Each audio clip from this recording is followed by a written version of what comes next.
Ukrainian drones strike at the heart of Russia's energy industry. Over the past weeks, a series of coordinated attacks has shaken Russia, from Gelendzhi to Samara. This is no longer just a wildfire or an isolated explosion.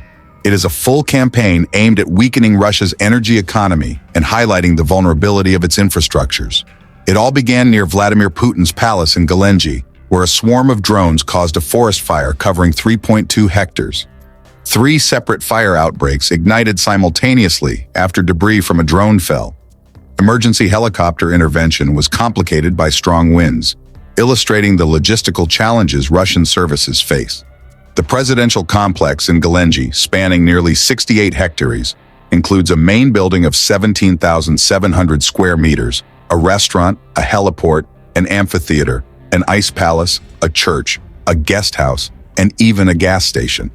Inside, luxurious facilities such as a spa, a swimming pool, a private cinema, and a casino demonstrate both opulence and the vulnerability of such infrastructures to modern attacks.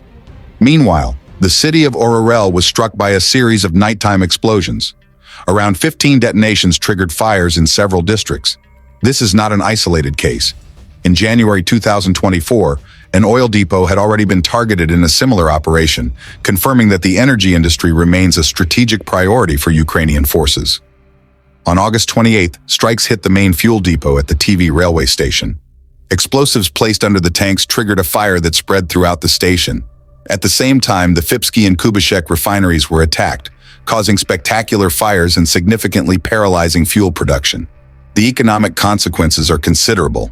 In just 2 weeks of August, Russian refinery output fell by 21%. The following day, an additional 4.7% drop was recorded. Overall, the attacks led to the loss of 44.3 million tons of annual capacity, or 13% of the national capacity. This situation caused critical fuel shortages in several regions and sent pump prices soaring. In some cities, queues at gas stations stretch for kilometers, with citizens facing panic and fuel scarcity. In annexed regions such as Crimea, rationing cards have even been implemented. The main cause?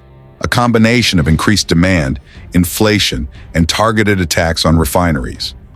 The intensity of the strikes could become a major strategic leverage in negotiations between Kyiv and Moscow, demonstrating Ukraine's ability to exert economic pressure on the aggressor.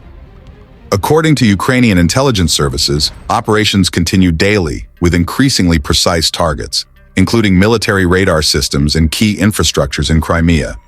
The impact is already tangible.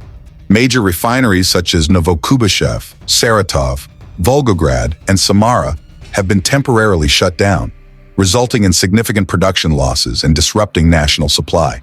International sanctions complicate the repair of damaged facilities, prolonging Russia's energy crisis. This series of strikes demonstrates not only the effectiveness of Ukrainian drones, but also the strategic impact targeted attacks can have on Russia's economy and logistics. Each operation is documented with striking images and shared on social media, amplifying the psychological and media effect. In conclusion, the Ukrainian attacks on Russian refineries are not limited to material damage. They reflect a modern military and economic strategy capable of striking at the heart of critical infrastructures and destabilizing the enemy on a large scale. Ukraine continues to surprise with its ability to exploit technology and intelligence to hit where it hurts the most. Stay informed, follow the evolution of the situation, and support independent journalism to deeply understand the ongoing war and its consequences on both the population and the economy.